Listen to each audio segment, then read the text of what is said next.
우리 주님의 은총과 평강이 오늘 이 예배 자리에 함께 오신 모든 분들에게 같이 하시기를 빕니다.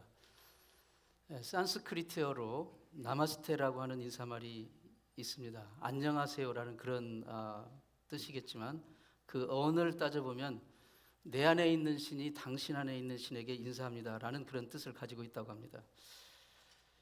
또 이런 인사말을 들어보셨습니까? 에이 숨채요. 그 구소련의 스탈린 독재자 스탈린의 명령으로 그 러시아 연해주에서 중앙아시아 그 지역으로 강제 이주당했던 고려인들, 그 카레이스키라고 하잖아요. 그 사람들의 인사말이라고 합니다. 에이 숨채요. 그 뜻은 살아있는 것이 숨차도록 고맙습니다라는 뜻이라고 합니다. 생존을 위해 극한의 고통을 겪어야 했던 그들이 서로를 격려했던 그런 정말 그 정겹고도 처절한 인사라고 할 수가 있습니다. 하루하루 사는 것이 눈물겹고 힘겹지만 오늘도 살아있다는 이 사실을 감사하며 우리 옆 사람과 다시 한번 인사하시겠습니다. 주님의 은혜로 에이 숨채요.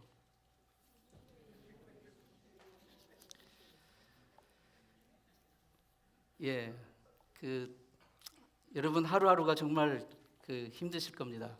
요즘에 우리 특히 어린이들에게 A형 독감이라고 엄청난 그런 지금 강력한 이 감기며 바이러스가 다 혼합된 아주 그 악종 이 질병이 굉장히 많이 이렇게 번지고 있고 고통 중에 있고 우리 교인들, 성도님들 가정들에게도 있는 것 같은데 정말 하루하루 너무 힘듭니다. 여러분 가정에 다시 한번 주님의 은혜와 그리고 강건함이 있기를 축원합니다. 육신을 입고 이 세상 살아가는 이들은 누구나 고통을 겪습니다. 고통이 없는 사람이 없습니다. 가끔은 내 자신의 존재 자체마저 견디기 힘든 무거운 무게로 느껴지기도 합니다. 마치 세상에서 나 혼자라는 느낌이 들 때도 있고요. 어떤 시인은 인생을 이렇게 말했습니다. 느낌표를 향해 나가는 물음표. 매일매일 우리는 왜를 연속하다가 인생의 마지막 날 내 그럴 줄 알았어. 아 그렇구나 라고 끝난다는 것입니다. 물론 진짜 느낌표를 만나기 위해서 수없이 많은 그 난관의 물음표를 우리는 지나가고 있습니다. 오늘 시편의 시인도 숱한 물음표가 그 머릿속에 가득합니다. 왜? 도대체 왜? 세상에서 겪는 이 고통도 고통이지만 그를 이 시인을 더욱 힘겹게 만드는 것은 마치 하나님조차도 자기를 외면하시는 것처럼 느껴지는 거예요. 하나님조차도 자기를 외면하시는 것 같다는 그 생각 때문에 정말 고통스러운 거예요.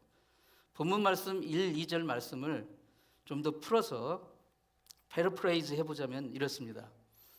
주님 언제까지 저를 잊으시렵니까? 언제까지 나를 외면하시렵니까? 언제까지 나의 영혼이 아픔을 견디어야 합니까? 언제까지 고통을 받으며 괴로워야 합니까? 언제까지 내 앞에서 의기양양한 원수의 꼴을 보고 있어야만 합니까? 이런 식으로 조금 풀어서 해석할 수가 있겠습니다.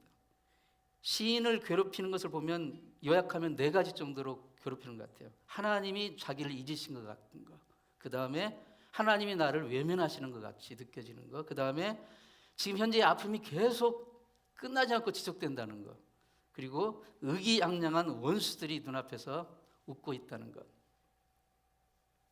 여기서 반복되는 언제까지라는 이 단어는 그가 지금 겪고 있는 이 시련과 고난이 느닷없이 찾아온 불청객이 아니라 오늘도 계속 이어지는 지금 현실이라는 것을 말해주고 있습니다.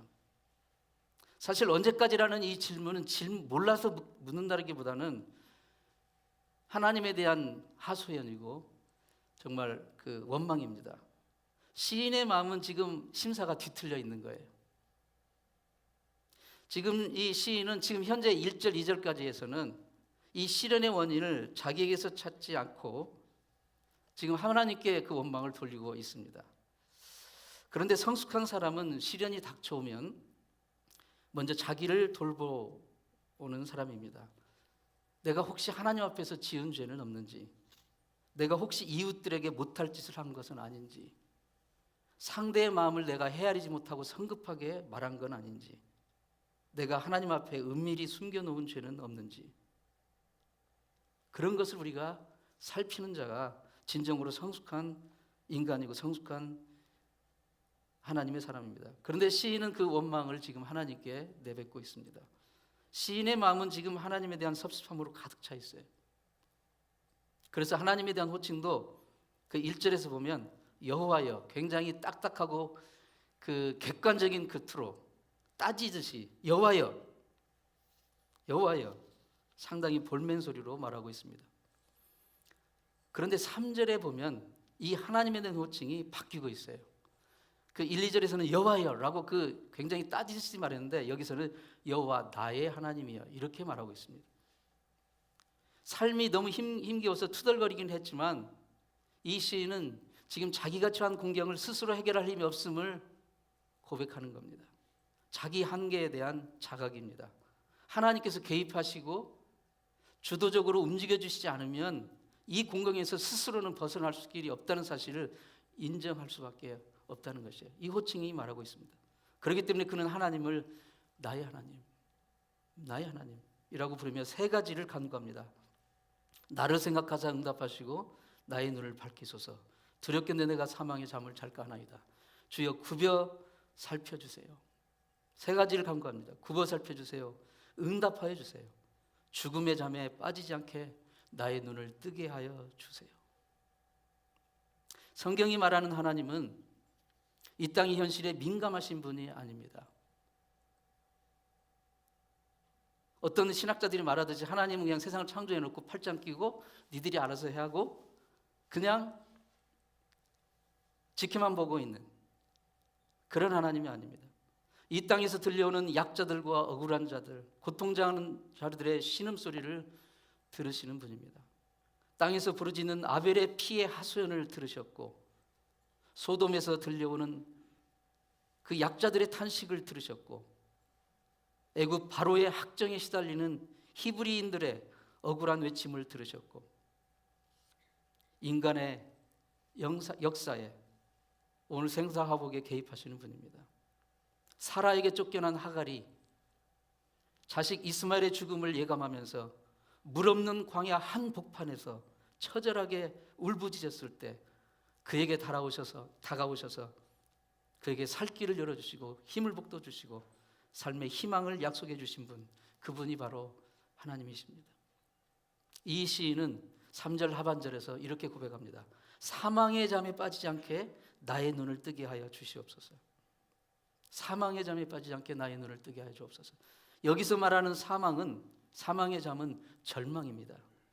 절망은 빛이 사라진 상태입니다. 어둠입니다. 인생에서 어둠은 암담한 현실입니다. 벼랑 끝이고 심연입니다. 극심한 가난, 고통, 좌절, 실망, 인간관계의 파탄, 바로 그러한 절망을 말하는 것입니다. 사람의 절망에 빠지면요, 희망의 끈을 놓으면 결국은 파괴로 갑니다. 자기 자신을 파괴하고 남을 파괴합니다. 너 죽고 나 죽자는 거죠. 그런 어둠 혹은 절망은 결코 스스로를 극복할 수가 없습니다. 그렇기 때문에 시인은 지금 하나님의 도우심을 구하고 있습니다. 하나님이 그냥 여호와여가 아니라 나의 하나님. 하나님, 내가 하나님께 원망했지만 그러나 결국은 나는 하나님밖에 없습니다. 하나님이 도와주시지 않으면, 하나님이 저를 일으켜 세워주시지 않으면 저는 안 됩니다. 나는 이 믿음 가운데서 그는 지금 하나님께 나의 눈을 뜨게 해달라고, 나에게 빛을 비춰달라고, 내 눈에 빛을 비춰달라고 고백하고 있습니다. 이것은 바로 믿음은 태도의 변화이고 믿음은 관점의 변화라는 것을 알 수가 있습니다. 여러분, 우리 모두가 인생에 어려움을 겪고 있고 어려움 가운데 살아가고 있는데 그 어려움 가운데 살아가고 있는 그 상황에서, 그 현실에서 정말 내가 하나님의 자녀인 것을, 그리고 하나님에 대한 그 믿음의 관점을 새롭게 하지 않으면 우리는 그것을 벗어날 길이 없는 것입니다. 그 나와 너라는 책으로 잘 알려진 유태인 철학자 마틴 부버라는 분이 있는데요. 그분이 그 나와 너라는 책에서 이렇게 말합니다. 21세기를 일으켜 신의 일식 시대라고 그렇게 표현을 했습니다. 신의 일식. 여러분, 일식은 지구와 태양 사이에 달이 이렇게 일직선으로 가로막여서 일시적으로 태양의 빛을 차단하는 현상을 그 일식이라고 하지 않습니까? 그 순간에는 지구에 있는 우리 사람들이 태양을 보지 못합니다. 태양이 보이지 않습니다. 근데 이것은 일시적인 현상이죠. 일식 현상인데 그것을 보고 태양이 존재가 없어졌다라고 믿는 사람은 없어요. 단지 잠깐 지금 달의 그림자가 이것을 가렸기 때문에 태양이 보이지 않는다고 말할 뿐 태양 존재가 사라진 것이 아닙니다. 하나님과 우리 사이를 차단하는 장애물이 있기 때문에 하나님이 안 계신 것처럼 느껴지고 하나님이 안 보이는 것처럼 느껴진다 할지라도 그것이 하나님의 존재를 무시할 수가 없다는 것입니다. 이 관점의 변화가 너무나도 중요합니다. 한 젊은 부부가 새 동네로 이사를 왔어요. 아침 조반을 먹는데 이렇게 유리창으로 보니까 이웃집 아주머니, 이웃집 여자가 빨래를 넣는 모습이 보였어요. 그런데 그 빨래 넣는 모습을 이렇게 보는데 이 젊은 세대기 남편에게 이렇게 말합니다. 저 집 빨래는 전혀 하얗지가 않네. 저 아줌마는 빨래를 잘 할 줄도 모르는가 봐.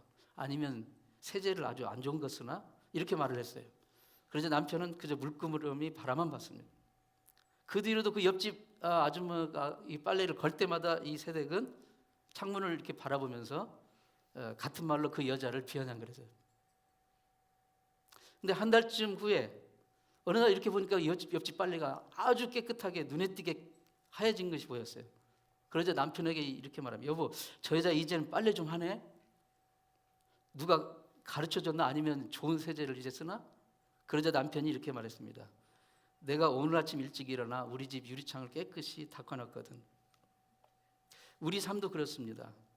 우리가 다른 사람이나 사물과 내 현실을 볼 때요, 우리 마음의 창문에 뭐가 끼어 있으면 그것을 정확하게 제대로 보지 못하는 거예요. 제대로 보지 못해요. 그리고 남을 탓합니다. 그리고 지금 내가 보는 그 대상의 잘못을 지적하는 거예요. 우리 영혼의 창에 때가 끼어 있으면 우리는 제대로 보지 못합니다. 지나친 욕심, 감사할 줄 모르는 마음, 미움과 시기의 마음, 악한 마음, 자랑의 마음, 무정함, 절망, 세상의 쾌락을 쫓아가는 마음, 이런 것들이 우리 영혼의 창에 끼면 온전히 바로 보지 못합니다. 그것을 다 통칭하여 이르자면 이게 죄입니다. 죄야말로 우리 영혼의 창문을 불퉁하게 흐릿하게 만들어 현실을, 하나님을, 나 자신을 제대로 보지 못하게 하는 것입니다. 그 사실을 알기 때문에 이 시인은 지금 이 공경 중에 처음에는 하나님을 원망했지만 나의 하나님, 결국은 아무리 따져봐도 하나님밖에는 저에게 없습니다. 그리고 자기 영혼의 눈을 밝혀달라고, 이 낀 이것들을 제거해달라고, 나의 눈에 빛을 비춰달라고 기도하고 있습니다. 4절에서 시인의 눈은 다른 이들을 향합니다. 시인은 그를 절망케 했던 사람들을 보고, 하나님이 마치 안 계신 것처럼 느끼게 만들었다는 사람들을 보고, 악인들이 의기양양하며 웃고 있는 모습을 보고 몸서리치지만 그들이 나를 보고 내가 저를 이겼다 라고 할까 두렵고, 내가 그들의 그 놀림 앞에서 흔들리는 이 모습을 보고 그들이 기뻐할까 두렵고, 그러면서 그것은 결국 내가 믿는 하나님을, 바로 그 영광을 가리게 된다는 것을 깨닫게 된 것입니다. 5절에 이르러서 한편으로 투덜거리고 다른 한편으로 하소연하던 이 시인의 어조가 더욱더 바뀌는 것을 봅니다. 5절 상반절에 그러나 나는 주님의 한결같은 사랑을 의지합니다. 신뢰합니다. 여기서 그러나라는 이 접속사가 참 중요합니다. 현실은 바뀌지 않았어요. 현실은 여전히 어렵습니다. 상황이 바뀐 게 아니에요. 하지만 시인은 마음의 태도가 바뀐 겁니다. 관점이 바뀐 거예요. 마치 안간힘을 하면서 줄다리를 하다가 어느 순간 딱 줄다리기 손을 놓아버릴 때 느끼는 그 홀가분함, 그런 현실을 새롭게 대면하게 됩니다. 그것은 잠시 잊고 있었지만 주님의 그 변함없으신 한결같은 그 사랑, 주님의 그 인자심, 그에 대한 기억이 회복되었기 때문입니다. 끊어졌던 회로가 다시 회복되어 하나님과 다시 접속이 되는 순간입니다. 주님의 이 한결같은 사랑, 그 인자하심이야말로 우리가 언제나 품을 수 있는 희망의 근본 뿌리입니다. 아버지 집을 떠나 방탕한 세월을 지내다가 생애 가장 밑바닥에서 떨어졌던 탕자가 그의 구원이 시작된 순간이 언제입니까? 바로 아버지 집을 기억했을 때입니다. 아, 나에게는 아버지가 계시지. 그 순간이 바로 그의 구원이 시작된 순간입니다. 그 기억이 회복되자 그는 자기가 의지할 분이 다름 아닌 하나님이심을, 하나님의 선하심과 인자심에 대한 기억, 그것을 회복하게 됩니다. 의지한다는 것은 그분을 신뢰한다는 것입니다. 하나님을 의지하는 사람은 넘어져서 그 넘어진 자리를 딛고 다시 일어설 수 있습니다. 하나님은 넘어진 자를 다시 일으켜 세워주시는 분이기 때문입니다.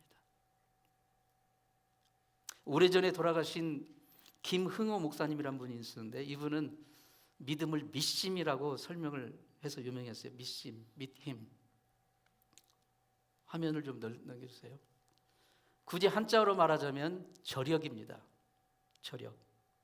누가 믿음의 사람입니까? 믿음의 사람은 모두가 절망의 탄식을 내뱉고 있을 때 자에게는 믿심이 있어요. 하나님이 계시니까 희망의 노래를 부를 수 있습니다. 캄캄한 어둠 속에서 한 줄기 빛을 발견하는 사람이 있습니다. 하나님이라는 믿심이 있기 때문에 모두가 더는 일어설 수 없을 거라고 말할 때 그 하나님, 믿심, 절역, 그 믿음으로 다시 일어나는 사람입니다. 하나님에 대한 이 하나님의 변함없는 한결같은 그 사랑에 대한 기억이 회복되자 그의 마음에는 새로운 기운이 스며들기 시작합니다. 5절 하반절에 내 마음은 오직 주의 구원을 기뻐하리다. 주님께서 구원하여 주실 그때 나의 마음은 기쁨에 넘칠 것입니다. 여기서 보면 이 시제는 미래형같이 한국말은 미제형처럼 되어 있지만 그 기쁨은 이미 현실에 와 있는 겁니다. 그 기쁨은 이미 현실에 와 있는 거예요. 내가 여호와를 찬송하리니 이는 나를 후대하심이로다. 6절에 주님께서 나를 너그럽게 대하여 주셔서 나를 긍휼히 여겨 주셔서 내가 주님께 찬송을 드리겠습니다. 찬송을 드리는 것은 앞으로 미래에 좋은 일이 있을 거라는 것 때문이 아닙니다. 어둠이 실제는 바로 지금 우리가 찬송을 부리는 거예요. 하나님의 부재에 대해 한탄하던 이 시인의 입술에서 찬양이 지금 배어나오고 있습니다. 여러분 지난 한 주간 동안 여러분의 입술에서 얼마나 찬양이 저절로 이렇게 흘러나왔습니까? 솔직히 한번 가슴에 손을 얹고 한번 생각해 보세요. 지난 한 주간 동안 여러분의 입술로 찬양을 얼마나 했습니까? 하나님과 접속되는 그 순간 우리가 겪고 있는 어려움은 더 이상 못 견딜 어려움이 아닙니다. 우리를 하나님의 마음에 붙잡으면 끈이 됩니다. 고난은 우리 마음을 하나님께 붙잡으면 끈입니다. 이것을 기억하시기를 축원합니다. 오늘 우리의 삶이 아무리 힘겹다 해도 한결같은 사랑 우리를 돌보신 하나님이 계심을 결코 잊지 마시기 바랍니다. 경찰관이 도둑에게 물었어요. 왜 시계를 훔쳤지? 도둑이 억울해요. 저는 훔치지 않았어요. 그냥 그 사람이 저에게 줬어요. 그런데 경찰이 묻습니다. 그 사람이 왜 이유 없이 너에게 그냥 줬을까? 도둑이 말합니다. 저는 그냥 그 사람의 시계를 바라보면서 내 품에 있던 제 권총을 꺼내서 조금 보여줬을 뿐이에요. 여러분, 원인 없는 결과는 하나도 없습니다. 삶 가운데 헤아리기 힘든 어려움과 아픔이 있습니까? 혹여 하나님과의 접속이 끊어졌는지 한번 살펴보세요. 약해진 부분이 없어졌는지 살펴보세요. 우리 몸과 마음을 갉아먹는 시련과 고통이 있다 할지라도 정말 우리의 몸과 마음을 갉아먹는 것은 그 시련이라기보다는 그것을 통해서 우리의 하나님의 그 한결같은 사랑을 잊어버리고 원망하는 그 태도에 달려 있습니다. 하나님과 접속된 그 끈을 놓치지 않는다면 거기에는 진정한 승리와 평강의 일이 있습니다. 시편 30편 5절에서 시인은 이렇게 고백합니다.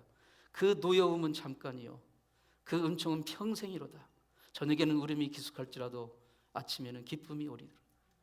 이 시인의 기도가 현실이 될 수 있다는, 아니 현실이라는 이 믿음으로 사시기를 축원합니다. 주님은 우리가 풍성한 삶을 누리게 되기를 원하셔요. 그 주님의 소원에 기꺼이 응답하는 우리가 되기를 축원합니다. 하나님의 인자하심을 기억하고 하나님의 신실하심에 나 자신을 연결시키는 한 예수 안에서 진정한 승리와 풍성한 삶이 있습니다. 그 어떤 상황에서 하나님이 나를 기억하시고 나를 긍휼히 여겨주시고 나를 사랑하신다는 그 신실하심을 기억하는 것, 그것을 신뢰하는 것, 그것이 진정으로 하나님 앞에 내가 누군지에 대한 근본적인 기초입니다. 사랑하는 성도 여러분, 이번 주 수요일은 제의 수요일이라고 하죠. 애쉬 웬스데이. 이제 그날부터, 이번 주 수요일부터 사순절이 시작이 됩니다.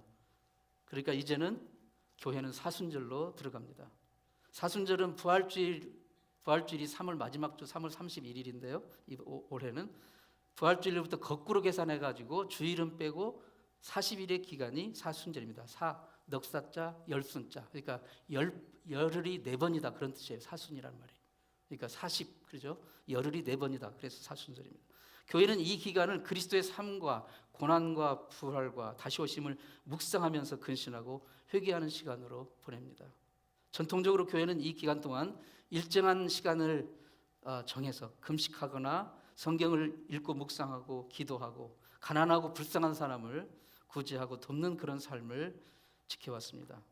저는 이 사순절이 우리 믿음의 공동체가 한 마음으로 매일매일 시간을 정해 하나님의 말씀을 묵상하고 기도하며 전심으로 하나님과 끊어졌던 그 끈이 다시 연결되고 하나님께 돌아오고 하나님의 그 변함없으신 그 인자하심에 대한 사랑에 대한 신뢰를 회복하는 그런 귀한 시간이 되기를 정말 간절히 소원합니다. 이 사순절 기간 동안 저는 또 그 묵상하는 그런 그 메시지를 모든 성도님들에게 매일 보낼 것입니다. 정말 하나님이 나의 하나님, 그냥 막연한 여호와가 아니라 나의 하나님, 그분의 그 변함없으신 사랑이 내 삶을 붙들고 있음을 기억하는 그런 한 주간 되시기를 다시 한번 간절히 축원합니다. 기도하겠습니다. 사랑하는 아버지 하나님, 때로 우리는 주님께서 우리에게서 얼굴을 감추신다고, 우리를 외면하신다고 느껴질 때가 있습니다. 그러면서 우리는 좌절과 염려에 빠집니다. 그러나 주님, 혹시 우리 영혼의 창에 끼어 있는 것은 없는지, 주님, 그래서 우리가 사망의 잠에 들고 있지는 않은지 우리 눈에 거룩한 빛을 비춰 주옵소서. 주님, 저희가 주님의 그 변함없으신 사랑을 잊지 않고 그 사랑에 다시 우리를 연결시키는 우리가 되게 도와 주옵소서. 주님의 신실하심에 우리를 연결시키는 그 신뢰를 회복하는 우리가 되게 도와 주옵소서. 예수님의 이름으로 기도합니다. 아멘.